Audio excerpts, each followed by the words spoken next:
brought to you by Silver Pumps. Top quality और consistent performance के लिए सिर्फ सिल्वर पंप्स नाम याद रखना। कि नेहरू जी ने 30 नाम लिखे। नेहरू जी ने 30 नाम लिखे कि अपने दोहिते का नाम क्या रखेंगे। वो कागज मेरे पास है, कभी भी आप कहेंगे तो मैं दिखा दूंगा। पुस्तक में उसका उल्लेख है। मेरी समझ में वी नेहरूज एक पुस्तक है, उसमें उसका उल्लेख है।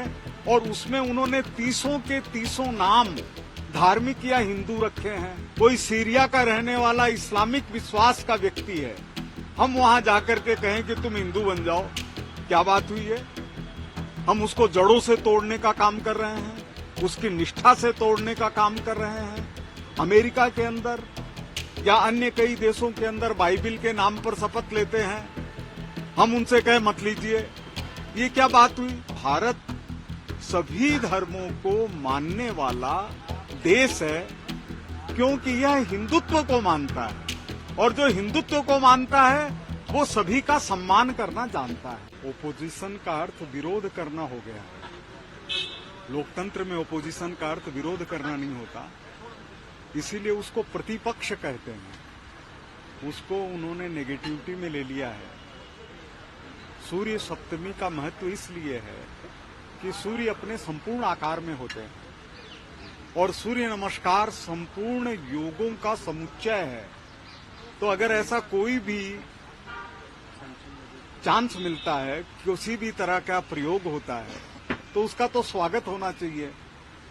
अगर छात्रों की स्थिति, मानसिकता, छात्राओं की मानसिकता इस तरह की हो कि वो रोजाना ही सूर्य नमस्कार करें, तो भी कोई दिक्कत की बात नहीं है।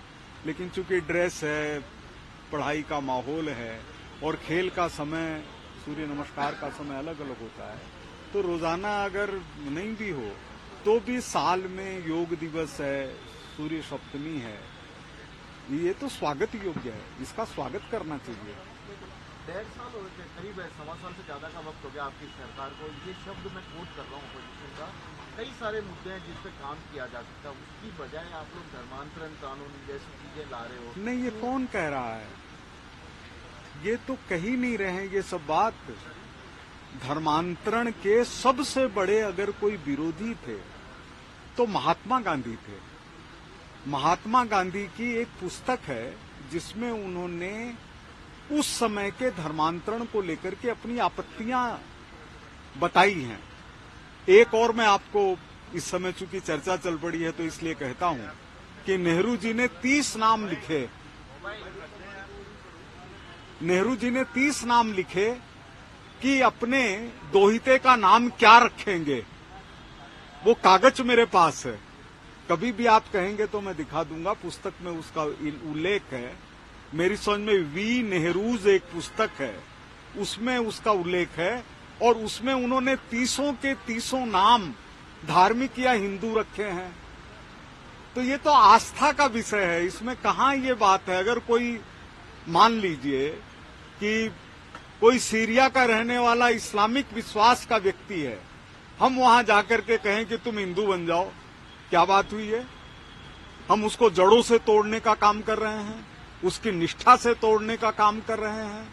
अमेरिका के अंदर या अन्य कई देशों के अंदर बाइबिल के नाम पर शपथ लेते हैं, हम उनसे कहे मत लीजिए, ये क्या बात हुई? उनकी आस्था है, आस्था का सम्मान होना चाहिए। इसीलिए भारत सभी धर्मों को मानने वाला देश है, क्योंकि यह हिंदुत्व को मानता है, और जो हिंदुत्व को मानता है वो सभी का सम्मान करना जानता है। लेकिन कितना जरूरी है ये कानून? जरूरी, बहुत ज्यादा जरूरी है, बहुत ज्यादा जरूरी है। आप ये देखिए कि मान लीजिए कोई मक्का जाता है, उसकी कितनी आस्था है मक्का मदीना के अंदर।